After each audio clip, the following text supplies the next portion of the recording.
Next up, the authors of an extensive new book on Donald Trump by the Washington Post. It's called Trump Revealed, An American Journey of Ambition, Ego, Money, and Power.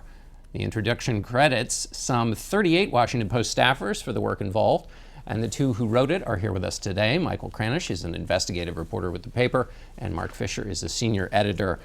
Michael, let me start with you. Is it possible to know the essential Donald Trump? Well, I think a biography helps put into context patterns that you see throughout Donald Trump's life. So we really try to tell, right from his ancestry up to the convention, the story of Donald Trump, how he developed his thought patterns. What's very striking is you see a lot of contradictions in Donald Trump's personality. For example, he changed party registration 7 times. He was a Republican, he was a Democrat, he was a Reform Party candidate, then he was a Republican. He also has changed positions quite a bit. So this week he had said that he doesn't want to pivot, people should see exactly who he is. I think we show pretty clearly that this is a man who has been a practitioner of the pivot, and the question is that something done for convenience, or is that today the person who he really is? So, Marc, if we're trying to put a finger on the core Trump beliefs, he's talked about in Art of the Deal, he talks about braggadocio being important and kind of creating an image. What are his core beliefs? Is the pivot the part of the core belief, or what? Absolutely, he's an improviser. He's someone who jumps out and tries to provoke and tries to connect with people by speaking plainly. And he truly believes that all publicity is good publicity. He also truly believes that where you are on a particular issue doesn't especially matter. What matters is connecting with people and getting what you want, getting the final step. The bottom line is what's important to him. And this has been true throughout his business career and his personal life. It's all about him. It's all about getting to the goal, and he is quite willing to run roughshod over people to get there. Just getting a win, just calling it a win. Getting a win. He grew up in a house where his father warned him against being a nothing.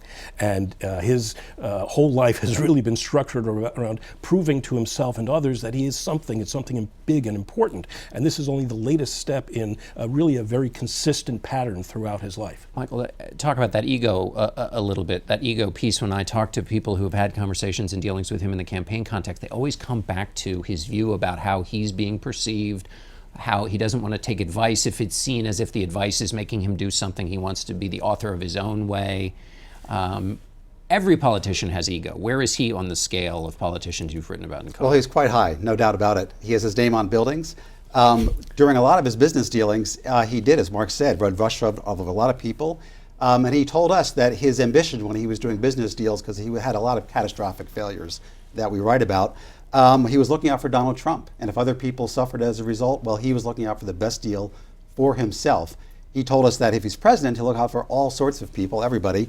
But if you look at his career, he was quite blunt in saying that he was looking out for the best deal for himself. He truly believes that the system is rigged. This is not just a campaign line of his. This is something he's believed throughout his life. All systems are rigged. Yeah, and sometimes rigged against him. But he uses that to justify actions that other people would think of as barely ethical. And so from his very first business deals, from his very first big projects, he's working the system. He's getting tax incentives that no one's gotten before to build a hotel in Midtown Manhattan. He's giving campaign contributions to all sides to get the politicians on his side to get his projects done. So shading the differences and working the system is at the core of what he does. Is there an origin story, Michael? Is there a place you go back to that says this is really where the essential Donald Trump began? Well, yes, I think there is. And I think that is when he was working with his father. He was in his early 20s, and his father had made him president of the Trump Management Company, which rented many thousands of units in Brooklyn and Queens. And he decided at one point that he wanted to leave his father's employ and basically go across the bridge to Manhattan. He thought that he didn't like the poverty, the crime, everything he saw over there in Brooklyn and Queens. But as he was leaving, the U.S. government sued him and his father for racial bias. They said that the company was not renting to blacks, that they had lists, and they marked down number 9 for a black person and sent them to other apartments. So Donald Trump had to face a very important question. Was he going to settle with the U.S. government, or was he going to fight them? And he was in a nightclub one night, and he ran into Roy Cohn, the famous lawyer for Joe McCarthy of our McCarthy hearings fame. So he got to talking to Roy Cohn, and Roy Cohn said, no, fight like hell, fight the government, and when they hit you, hit back 10 times harder. And so he decided to do that. For 2 years, they fought the federal government. We have these wonderful transcripts of the case where Roy Cohn is arguing on Donald Trump's behalf back in 1973. The bottom line is, over 2 years, they did not convince the government to drop the case. Roy Cohn tried to sue the government in a counterclaim for $100 million. That failed, and they eventually did settle the case. In fact, Donald Trump had to put advertisements in the paper saying, "We solicit African-American renters to come to our properties." But it shows you some of the animus that he's had to the federal government. He still, to this day, is very upset that the government sued him for racial bias. Marc, what kind of a winner is Donald Trump? He's been obviously very successful. He's promising that his personal success is going to translate into presidential success. I talked to Reince Priebus about how that's working out in the campaign. But is he a winner as he promises to be one constant set of successes, or is he a person who wins and then loses and wins and loses, and on balance things are going great, but it's a bit of a ride in between? His whole life is a series of very dramatic hills and valleys, and so he's had great successes. He built casinos in Atlantic City. They did well for a while, and then they didn't, and so he went through a series of corporate bankruptcies. And it's interesting, the pattern is that when he succeeds, it's all about Trump, the brand, the name, the image, the aspirational sensibility.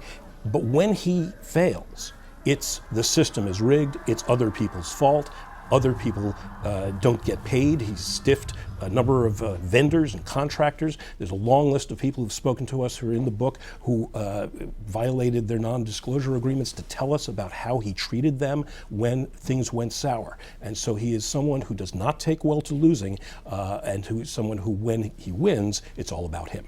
Michael, at the Republican convention, we heard stories from the kids about how he prefers to spend his time, Donald Trump does, with the people working at the sites, not the guy in the corner office. Is there evidence of that in terms of it's his pitch to the electorate? I'm with you, I'm with the regular person. Yes, well, they've tried to have this image that he is a self-described billionaire who's a populist and who is blue collar. This is something he was very successful at in the primaries. Really his most successful mark, that he was able to connect with people who really aren't like him. He has tapped into that anger that a lot of working class people have about wages being stagnant, and instead of directing their anger towards people who are super wealthy, which he is, or he says he is certainly, he has been able to channel that anger. And so it is true, he certainly does like to go to the job sites. One thing he certainly loves to do is build. So there's no question that he does like to spend time. Whether he hangs out all night, that's doubtful, but there's no question that he does put on a hard hat and go to the job sites. All right, Michael Kranish, Marc Fisher, thanks so much. The book is Trump Revealed, a look into his entire life. Thanks to both of you.